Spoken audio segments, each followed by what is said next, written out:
Bonjour. Ah, c'est Les pétales de rose. ouais. Du monde? Non, bonjour à tous. Je suis prêt. Philippe, évidemment, c'est probablement pas le scénario que tu envisageais quand tu es revenu au club il y a quelques mois. Comment est-ce que tu vois le défi qui t'attend dans les prochaines semaines? Et le défi de l'équipe, en fait? En fait, c'est comment j'approche le défi plutôt que je le vois. Je l'approche avec enthousiasme, avec plein d'idées en tête, des solutions en tête aussi pour régler les problèmes qu'on a à l'heure actuelle. Donc c'est un défi passionnant, challengeant, parce que faut faire beaucoup de choses en peu de temps et avoir un impact le plus rapidement possible pour pouvoir être le plus performant possible samedi et prendre les 3 points. Donc voilà, c'est un défi superbe. Je suis plein d'enthousiasme et d'énergie. Philippe, tu as fait un long passage avec l'équipe depuis très longtemps. On aurait pu peut-être même s'attendre à ce que tu sois ici il y a 2, 3, 4 ans, peu importe. Tu as pris un passage un peu atypique. Mais ce matin, quand tu t'es levé et tu te dis c'est moi qui s'en va coacher cette équipe-là, ça a été quoi le sentiment? Tu vois, c'est ce que souvent on dit de manière un peu philosophique et dans le développement personnel que ce qui est bien quand tu te lèves, tu sais pourquoi tu te lèves et tu es heureux d'aller au travail. Et c'est ce qui s'est passé ce matin. Je veux pas dire que la veille, ça m'embêtait de me lever, mais quelque part, t'es vraiment impliqué dans quelque chose de plus grand que toi. Et pour moi, plus grand que toi, c'est le club. C'est d'abord l'équipe, le club, et aussi le soccer dans la province. Donc, tu te lèves avec une responsabilité supplémentaire, mais aussi avec la conviction que tu peux faire la job et que tu peux changer les choses pour le bien. Donc, ça te donne encore plus d'énergie et même si tu dors un petit peu moins en ce moment parce qu'il y a plein de choses à travailler, tu le ressens pas parce que voilà, tu aimes ce que tu fais, tu aimes pour qui tu le fais, et ça c'est important. Et comme tu l'as dit, j'ai pris un chemin sinueux, mais j'ai quand même passé beaucoup de temps dans l'organisation. Et quand on s'attache à quelque chose, quand on a des sentiments envers quelque chose, la passion est là, l'énergie, l'effort, et tu te lèves avec le sourire et la banane tous les matins. Philippe, hier, on était ici, on a posé la question à Lucas Saputo, est-ce que tu es un candidat pour le poste d'entraîneur-chef ici permanent? Il a répondu, pour l'instant, tu es par intérim ou caretaker, et il a dit, tu n'es pas candidat à long terme. Toi, est-ce que tu te vois comme étant un candidat à long terme pour le poste d'entraîneur-chef du CF Montréal? Non, pour l'instant, je me vois comme une personne à qui on m'a donné une mission claire, sans détails sur le délai. Pour ceux qui me connaissent, je fais les choses toujours à fond, au maximum de mes capacités, avec toujours l'envie d'être excellent. Et donc moi, la mission est claire, c'est redonner une identité visible sur le terrain, mettre les joueurs dans les meilleures dispositions pour qu'ils performent, redonner du plaisir à jouer et des sourires. C'est pour ça qu'on a eu beaucoup de joie aussi ce matin au départ et dans le petit meeting qu'on a fait avec eux. Et puis ça m'amènera où ça m'amènera, mais ce qui est le plus important, c'est que ça mène le club quelque part. C'est-à-dire que, c'est-à-dire 2 semaines, 1 mois, 2 mois, que la personne qui prendra la suite trouvera l'équipe et le club au niveau sportif dans une meilleure situation qu'elle était avant. C'est l'objectif, c'est clair. Moi, j'apprécie tous les moments, toutes les minutes. Jérémy m'a parlé de ce matin. Moi, là, je prends ça. Si demain matin, je suis encore là, je vais venir avec le sourire. Et si j'ai le sourire jusqu'à la fin de l'année, je vais avoir des crampes aux zygomatiques, mais c'est pas grave. Alors, moi, je suis là, voilà, c'est clair, je suis là pour le club et je veux le faire avancer. Si mettons les résultats vont bien et puis que tu te mets à penser peut-être que le poste pourrait te revenir, est-ce que c'est quelque chose que tu pourrais envisager? Si on verra bien comment ça se passe, bien sûr. Je peux pas anticiper. C'est déjà difficile d'anticiper sur le résultat d'un match, même si on essaie de l'influencer positivement le plus possible. Savoir dans 2, 3, 4, 5, 6 matchs comment ça va se passer, je sais pas. Mais pour l'instant, je me projette pas aussi loin. Je vis au jour le jour. Je fais comme on n'a pas de date de toute façon précise. Est-ce que c'est 1 semaine, 2 semaines, 3 mois? Je dois quand même faire les choses en prévoyant un peu l'avenir. Je peux pas juste dire je prépare 5 jours et puis après je vais reprendre 5 jours. Donc on est quand même obligé d'avoir une continuité, un projet anticipé de ce qui peut se passer par la suite. C'est aussi ça, mettre en place une identité. On peut pas juste mettre une identité en 2 ou 3 jours. Il faut quand même que ça s'inscrive dans le temps. Donc je me suis inscrit dans le temps. Passer de nouveaux messages, mettre de nouvelles valeurs, etc. Et encore une fois, l'objectif, c'est que les joueurs reprennent goût à jouer avec le sourire, qu'ils aient des choses beaucoup plus clairement établies sur le terrain pour qu'ils puissent exprimer leur qualité. Et puis voilà, on va gagner des matchs et après il se passera ce qui se passera. Mais encore une fois, moi de mon côté, j'aime le club, je suis heureux d'être là, quel que soit le rôle qu'on me donne, ça me fera plaisir.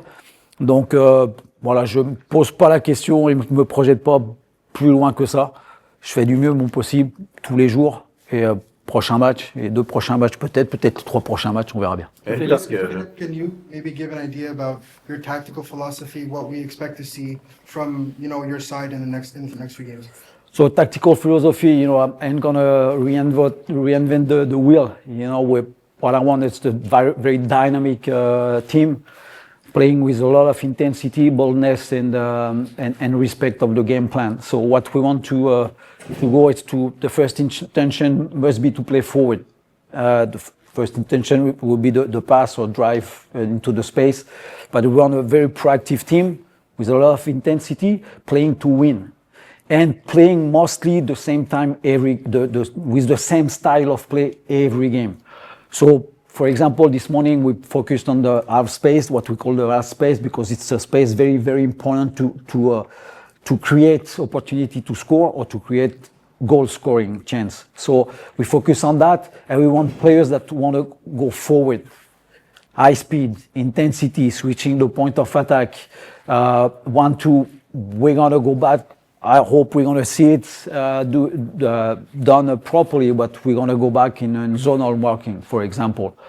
So this type of thing, so a lot of creativity, freedom, but respecting the plan. So obviously I can go more in details regarding the structure, etc.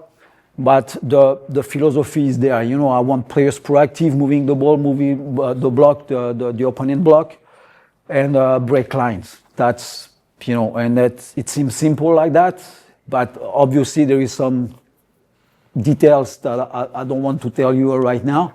But the way we're going to animate the system will be a bit different than what we saw the last few months. Now, Marco raised some eyebrows with the way he defended and the way he played without the ball. Is that something that you're going to tweak? Is it something that you're going to try and stick with? The main challenge that I have is to, in a 4th session, to already make a bit of a difference on the pitch. And I hope that the fans are going to see it on the pitch on Saturday. But there is a lot of things that I would like to change, but in 4 days that ain't going to change a lot of things, because otherwise the players are going to say, okay, they're coming home, they're dead cognitively. So I have to be careful and to bring some change in their game, but not too much, otherwise they're going to be lost on the pitch, and that's definitely what we don't want to see on the pitch on Saturday. So we're bringing some changes, baby step, and I hope those few baby steps that we're going to do this week, we're going to show it on the pitch on Saturday. But yeah, there is a lot of things that we would like to change, but it's going to take a bit of time. Lucas a dit hier qu'il était insatisfait de la façon que certains joueurs qui avaient été acquis durant l'hiver avaient été utilisés depuis le début de la saison. Est-ce que tu vas avoir les coups des franches pour faire ton line-up de semaine en semaine, mettre les joueurs que tu veux sur le terrain? Ou ça va être quoi la dynamique? À quoi tu t'attends? Est-ce que Lucas va te demander d'utiliser tel joueur? Non, c'est une bonne question, parce que c'est une question que j'ai posée aussi. Et la réponse a été claire, je fais ce que je veux. Donc 100% de flexibilité sur les joueurs que je mets sur le terrain, le temps de jeu, tout est basé sur le mérite. En termes de motivation, un être humain, on est un être social, et une des valeurs dans lesquelles toute l'humanité se reconnaît, c'est l'injustice. Donc, ou la justice, et moi ce que je veux faire, c'est pas être injuste. Donc ceux qui montrent le plus de choses à l'entraînement joueront, indépendamment de leur statut. Alors c'est sûr que je vais pas mettre Prince Owusu dans les buts, d'accord, mais on va respecter leur position, parce que a priori c'est leur position privilégiée où ils ont leur plus de possibilités de montrer leur qualité. Donc en les mettant à leur position, ils vont montrer leur qualité, et s'ils en montrent pas assez, c'est un autre qui jouera. Mais à aucun moment, enfin ça a été très très clair de la part de Lucas, je fais ce que je veux. Donc si je veux jouer avec Breza et Gillier dans les buts, les 2 joueurs contre samedi, on pourra le faire. Je le ferai pas, hein, c'est pas. Mais ouais, 100% de liberté. T'es un gars qui, au Québec, je veux dire, il y a personne qui est impliqué dans le soccer au Québec qui sait pas qui tu es. T'as fait des contacts partout dans la province. T'as été impliqué avec tellement de jeunes joueurs qui maintenant sont même à d'autres niveaux. Je peux pas imaginer de quoi avait l'air ton téléphone là, dans les 24 dernières heures, mais ça fait quoi je présume, de recevoir tous ces messages? Ouais, ça fait du bien, bien sûr, parce que c'est des messages toujours très, très positifs, très chaleureux, très amicaux. Il y avait des messages qui étaient vraiment touchants, tu vois, d'Esteban, qui est Landazabal, que vous connaissez peut-être un petit peu moins, mais qui est adjoint avec l'équipe première de Monterrey au Mexique, de Richard Legendre. Donc c'est des choses qui font vraiment plaisir. Et puis comme tu l'as dit, ça vient de partout, ça vient du Sénégal, ça vient de Lyon, ça vient du Québec, ça vient de Rob Gale, ça vient voilà. Donc c'était beaucoup de bons messages, beaucoup de belle énergie, et puis bah ouais, des compliments, mais des fois très touchants, donc ça fait du bien. T'étais sur le banc. T'étais sur le banc. Ok, mais moi, j'en ai pas eu. T'étais sur le banc avec Marco pour les 7 matchs. Qu'est-ce qui n'a pas fonctionné? C'était quoi? Est-ce que le message n'était pas clair? C'était la tactique qui fonctionnait pas? Qu'est-ce qui n'a pas fonctionné dans ces matchs-là?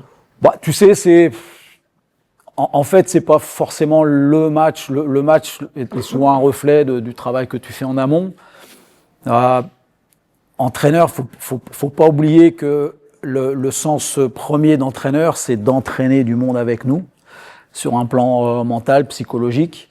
Peut-être ce qu'il a manqué, c'est un peu de clarté par rapport aux joueurs. C'est d'affirmer une identité un petit peu plus, de l'affirmer beaucoup plus fortement. Parce que, comme je le disais aux garçons ce matin, le mot identité est quelque chose de très, très, très, très fort. Parce que l'identité, c'est unique. Et pour qu'on ait une identité unique, il faut la rabâcher en permanence auprès des joueurs. Et c'est peut-être ce qui manquait un peu. Après, il y a des faits de jeu qui ont fait que ça n'a pas tourné du bon côté. Ça aurait peut-être pu tourner d'un autre côté. Mais voilà, mais je veux pas trop parler de forcément ce qui n'a pas fonctionné, même si j'ai une petite idée des solutions qu'on pourrait amener. Mais voilà, ça c'est sur ces petites choses-là où peut-être on aurait pu faire un peu mieux. Et je m'implique dedans parce que j'y étais aussi au quotidien. Phil, merci à tout le monde. Chaque entraîneur a ses principes de jeu. Tu arrives avec tes principes de jeu. Tu veux pas tout changer en une journée, mais tu vas amener tes principes de jeu. Marco Donadel en avait un auquel il tenait, c'était du pressing haut puis un système homme à homme défensivement. Est-ce que c'est un principe de jeu qui reste ou ça passe ce système homme à homme là, pas de ballon? Non, c'est un système qui va changer. On va pas rester là-dessus. On va changer les triggers de, je sais plus le mot en français du coup, les triggers de pression, tu vois, aussi les triggers offensifs qui vont être complètement différents de ce qu'ils étaient avant. On va travailler la notion de compacité du bloc, de comment on peut travailler un bloc médian, de quelle façon on va orienter l'adversaire à l'intérieur vers l'extérieur, des choses qu'on faisait pas avant. Donc déjà sur un plan défensif, on va changer pas mal les choses, aussi la manière dont on défend sur les coups de pied arrêtés. Donc ça, c'est juste l'aspect défensif. Tu vois, on en a déjà parlé pendant 3 minutes et il va falloir qu'on travaille là-dessus en quelques jours. Donc ça va changer. Puis offensivement, on va changer aussi beaucoup de choses, notamment la capacité d'aller d'un côté à l'autre en faisant bouger le bloc adverse. Donc c'est des choses qu'on faisait relativement peu. Donc voilà, c'est quelques exemples de choses qu'on va changer. What do you make of the level of talent in this group? You've been around them for a while now. Just where do you think the level is? It's a playoff level, and we have all the quality in the staff and on the pitch to fight for a playoff spot till the end. For sure. And it's not too late because the 9th place, it's at, I think, 3 points ahead of us. So 2 wins, and we are back in the race. So we all firmly believe that we have enough quality on the pitch in the roster to make the playoffs at the end of the season. Tu peux répéter en français la confiance dans le. Oui, on a un effectif, on a un staff on a le potentiel sans aucun problème pour se battre pour une place pour les playoffs jusqu'au bout. Et à la fin de la saison, si on fait les playoffs, ce sera pour moi juste normal, parce qu'on aura juste confirmé le potentiel de cette équipe-là. Donc, c'est pas trop tard. On est à 3 points de la 9e place, à deux victoires d'affilée, et on est revenu dans les objectifs du club. Donc, sans aucun doute, arrière-pensée politique, diplomatique ou quoi, on a le potentiel pour combattre pour les playoffs jusqu'à la dernière journée de la saison régulière. Merci. Merci beaucoup. Merci. Merci. Merci.